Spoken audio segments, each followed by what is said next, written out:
tutoyer maintenant. Mais écoute, je vais te demander le petit point actu.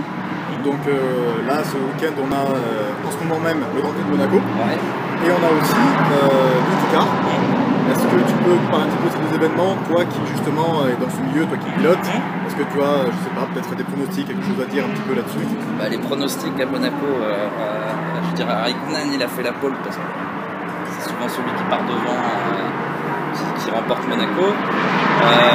L'Indy, alors je m'intéresse pas beaucoup à l'IndyCar, mais c'est vrai que le phénomène Alonso m'a fait me pencher un peu plus dessus.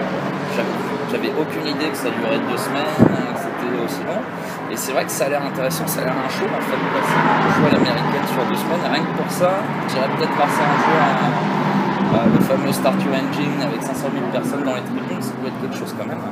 Et donc je connais pas bien enfin je regarde un peu l'IndyCar, bien sûr il y a Bourdais, il y a Pagenaud, il y a nos Frenchies qui sont là-bas. Mais sur le reste, j'ai pas trop d'avis. Bah, sinon, moi je suis un pro Vettel sur la F1. Ça, c'est dit.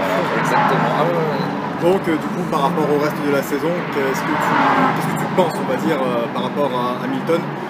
C'est vrai que, enfin, je sais pas toi, moi personnellement, je trouve que depuis le départ de Rosberg, on a un autre Hamilton. C'est vrai qu'on a eu des commentaires pas longtemps de Topolov qui a dit lui-même que Hamilton était un petit peu différent. Et c'est vrai que là, en termes de performance, on a l'impression que c'est pas pareil. Je sais pas si c'est cette impression aussi, mais c'est...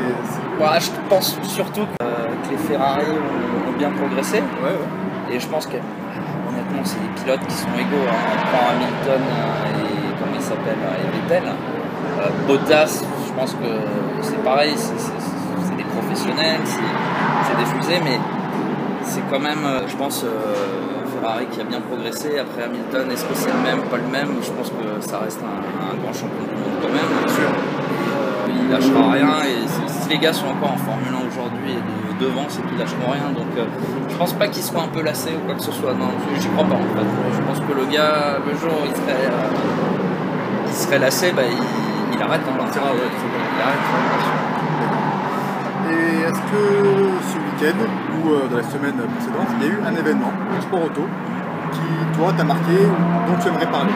Alors, sur ces week-ends, il pourrait y avoir une 3e guerre mondiale, parce qu'on a passé vraiment. On est concentré sur notre course, il y a des moments de détente, on est beaucoup plus sur notre week-end de course avec nos petits tracas de pilote.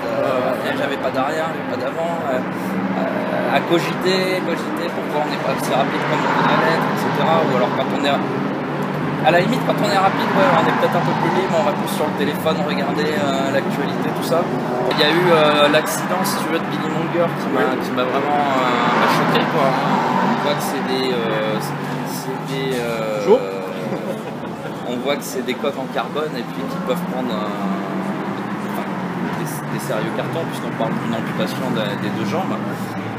En plus, ça marque tout le monde parce qu'on a tous vu la bouille finalement de ce gamin qui a 16-17 ans, quelque chose comme ça. Et ça fait froid dans le dos et on essaie d'y penser quand même le moins possible quand on monte dans l'auto, mais ça rappelle à tout le monde quand même que c'est dangereux et qu'il ne faut pas faire n'importe quoi non plus. Il faut garder la tête froide, même une fois qu'on a mis le casque.